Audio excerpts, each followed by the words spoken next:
সেদিন যদি আমি হাতটা না হারাতাম, শত্রুপক্ষ আমাদের দেশের সীমানা অতিক্রম করে ফেলত। শত্রুপক্ষ আর আমাদের দেশের মধ্যে ব্যবধান ছিল শুধু একটা সেতু। যেদিনই ভারতের জওয়ানের স্ত্রীরা তাদের স্বামীর মাথায় চন্দনের তিলক কেটে আরতি করে তাদের যুদ্ধে পাঠিয়ে দেয়, সেদিনই তারা তাদের মাথার সিঁদুর ভারত মাতার পায়ে অর্পণ করে। জিতেনবাবু মতো লোক আমাদের গ্রামের ঘরে ঘরে থাকতো, তাহলে আমাদের দেশ সোনা হয়ে যেত। আপনি ঠিক বলেছেন, জিতেন বাবু একজন দেবতুল্য মানুষ। সত্যি। আচ্ছা ভাই, আমরা কি রেনটাই কি আছে? এভাবে ছুটছিস কেন? অবাক কাণ্ড ভট্টাচার্য মশাই, তুমি না দেখলে বিশ্বাস করবে না। কি ব্যাপার রে? সত্যটা বেঁচে আছে। সাত সকালে কচরিম টেনেছিস? হ্যাঁ, সত্য বেঁচে নেই, বেঁচে আছে ওর ভূত। বাস স্ট্যান্ডে আমি নিজের চোখে দেখে এসেছি। এ কি করে সম্ভব? খবরের কাগজে বেরিয়েছিল সত্য যুদ্ধে মারা গেছে। তুলোই যাক তোমার খবরের কাগজ, আমি চললাম মণিবৌদিকে খবর দিতে। হ্যাঁ, আরে শোন শোন, তোর মণিবৌদি মন্দিরে। ও বৌদি, সত্য বেঁচে আছে, সত্য ফিরে এসেছে। এখন তোমার সব দুঃখের শেষ। আবার তুমি শাখা সিঁদুর পরো।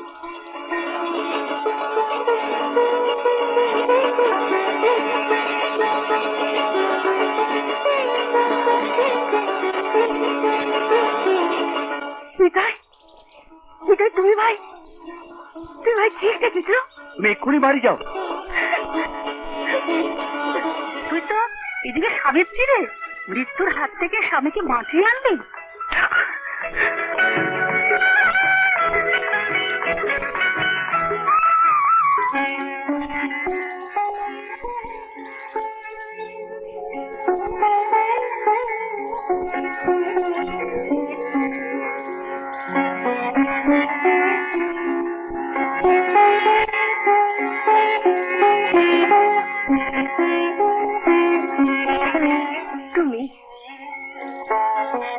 তুমি সত্যি এসছো?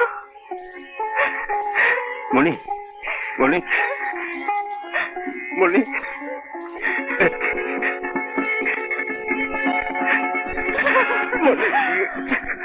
মণি,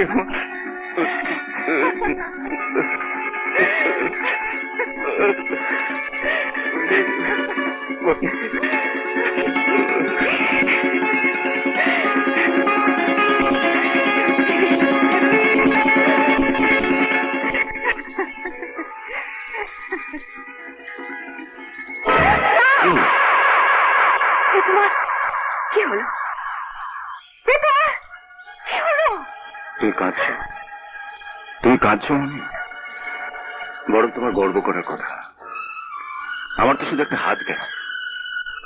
দেশের জন্য যদি আমার প্রাণটাও যেত, তাহলে তোমার চোখে এক ফোঁটা জল আসা উচিত নয়। কারণ তুমি একজন বীর জওয়ানের স্ত্রী।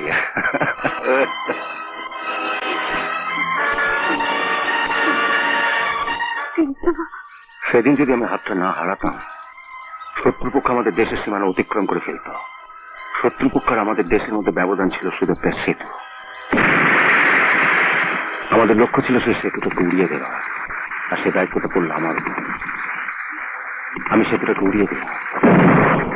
তারপর জানি না কি হলো। যখন জ্ঞান ফিরল, আমি তখন সীমান্তের একটা হসপিটালে।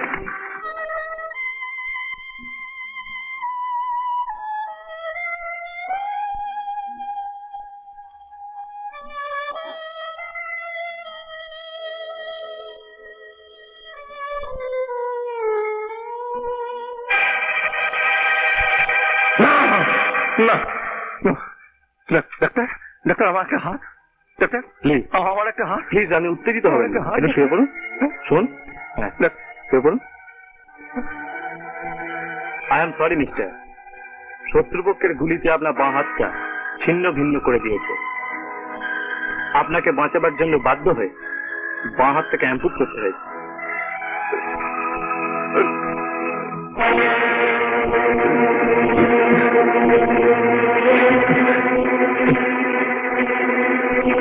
बटालियन 303, तुमको हुक्म होता है, तुम उस ब्रिज को उड़ा दो।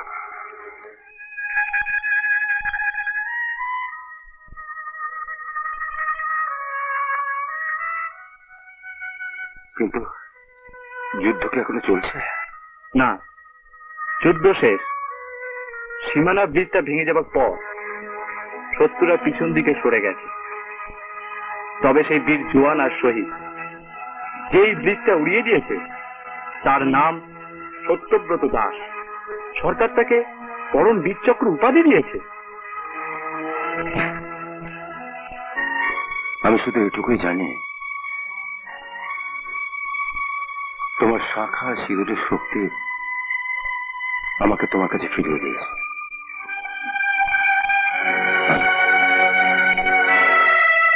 এই পরম বীর চক্র পেয়ে আমি আমি কি করে বিশ্বাস করব যে তুমি মনে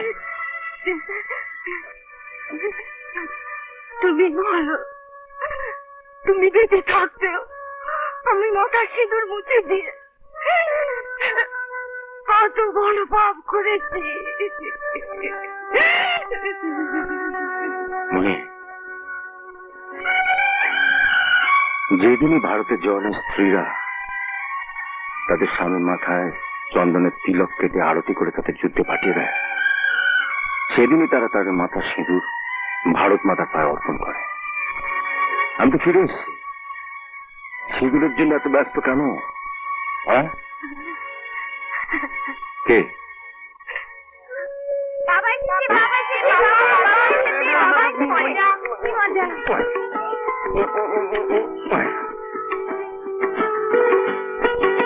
বাবা তুমি একটু দাঁড়াও, আমি এক্ষুনি আসছি।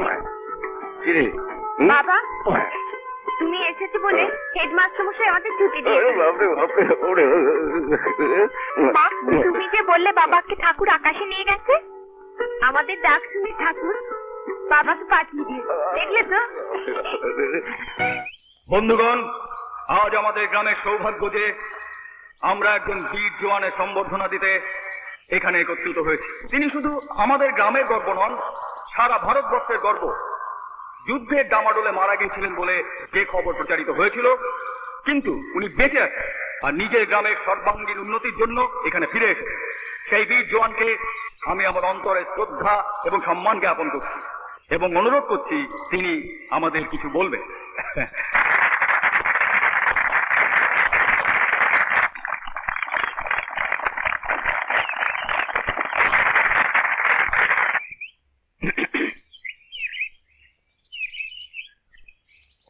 নমস্কার। আমি জিতেন বাবু ও গ্রামবাসীদের কাছে কৃতজ্ঞ যে আমার মতন একজন সামান্য জওয়ানের জন্য এত বড় উৎসবের আয়োজন করে আমাকে সম্মানিত করছেন।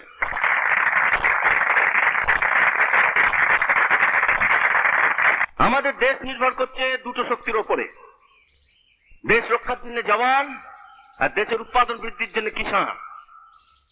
এই চাষের সাহায্যের জন্য আমি নিজের গ্রামে ফিরে এসেছি।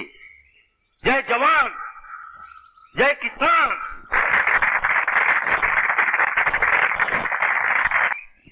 সত্যব্রত বাবুর গভীর দেশভক্তি আমাকে অনুপ্রাণিত করেছে।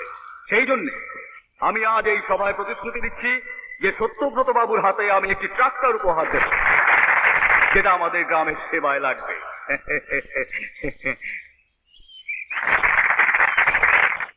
তুমি ঠিকই বলে, জিতেনবাবু দেবতুল্য লোক। এত অর্থ, এত পয়সা, তবু এতটুকু অহংকার নেই। সব সময় পরের দুঃখে দুঃখে। কেউ যখনই বিপদ আপদে পড়ে, জিতেনবাবু তখনই ছুটে এসে তার পাশে দাঁড়ান। হ্যাঁ, জিতেনবাবু মতো লোক আমাদের গ্রামের ঘরে ঘরে থাকতো, তাহলে আমাদের দেশ সোনা হয়ে যেত। আপনি ঠিক বলেছেন, জিতেন বাবু একজন দেবতুল্য মানুষ। হ্যাঁ ঠিক, সত্যি। আচ্ছা ভাই, আমরা আসছি। কেমন? চল। হ্যাঁ, চল চল জল জল জল জল দাও, জল জল জল। নিতাই, নিতাই তোর কি হয়েছে? তোর এই অবস্থা কে করলো? হ্যাঁ, আমার কে করলো? আমাকে খোলো, আমাকে আমাকে জল দাও, জল দাও। দে দে দে দে।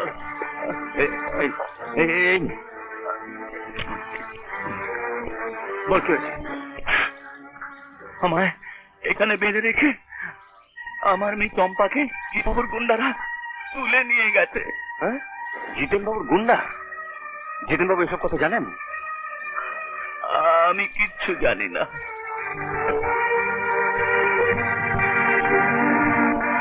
জিতেনবাবু এত ভদ্রলোক হয়ে এই সমস্ত নোংরা লোকগুলোকে পুষছেন? হ্যাঁ? সত্যদা, সত্যদা, আমার চম্পাকে তুমি বাঁচাও, বাঁচাও সত্যদা। এরকম আরো অনেক সিনেমা দেখতে হলে ডাউনলোড করুন ক্লিক অ্যাপ।